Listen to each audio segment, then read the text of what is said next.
Well, it's 2018, and we have a new tax code for this year. That tax code includes several reductions in the tax rates. It's been argued by some people that those tax breaks are going to hurt certain groups of people. So I'd like to go through and demonstrate with this calculator how tax reductions helps everybody. Helps the rich people, helps everybody else, helps the government. So how does it possibly help somebody who's not rich? Well, let's start with looking at a person who is earning money and chunking it into a business. I start a business and maybe I start with $1.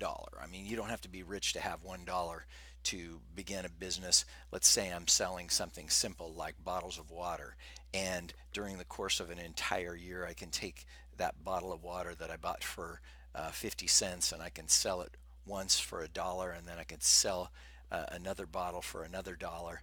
And so I've taken $1 of investment and turned it into $2. Okay, that's year one. If I could keep that pace up after only 20 years, I will have accumulated over $1 million, $1,048,576. That's pretty impressive. But not all businesses can get a 100% rate of return. But I'm using this to demonstrate the dramatic impact of taxes. Now, I said that low taxes benefit everybody, including the government. Well, in this case, this is the amount of money that's paid to the government if I have a zero tax rate. Well, that's not going to happen. The government's not willing to let us keep building up a business and we're making profit and they're getting nothing out of it. So they come along and impose a tax rate of, let's just say, 35%. When the government imposes a tax rate of 35% on top of my business, now all of a sudden my business is still, earning a 100% rate of return, let's say, but my total accumulation after 20 years is only $22,000.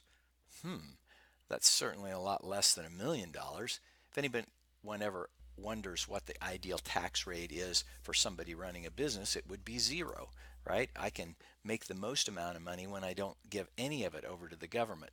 But what do we know that happens for the government if we have a zero tax rate? They accumulate nothing. So now in this case, they've accumulated $12,045 from my business. All right, so that's why the government imposes a tax rate so that they get something out of my business. Now you might say, where did that $1 million go? It never got earned because it got consumed by paying money in taxes. Now here's what I want you to see. This tax accumulation of $12,000 over 20 years on this business that this man or woman is running, watch what happens if the tax rate goes down to just say 30%. All of a sudden, what was only $12,000 for the government becomes $17,000. And the person who ran the business, instead of making just $22,000, makes $40,000 accumulated earnings.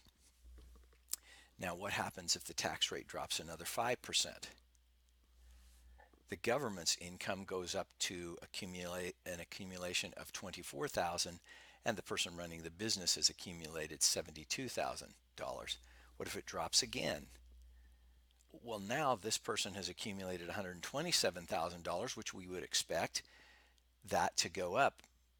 But would you have expected the amount of money that the government accumulated to have gone up as well? Yeah, now it's $31,000. What if the tax rate drops again to 15%? The person earning the money, running the business, has now accumulated $220,000, and the government's accumulation of taxes over the same period of time has gone up to almost $39,000. And I'm going to drop it one more time. I'm going to drop it to 10%. We know that the person running the business is going to have more to show for it. The person running the business is now up to $375,000, and the government has accumulated $41,767 off of this business. As the tax rate goes up, the amount of money that the government accumulates goes down. Let's do something really dramatic and implement a 90% tax bracket. The government would make over the same period of time $52 instead of $41,000. So are lower taxes better for everybody? Yes, they are.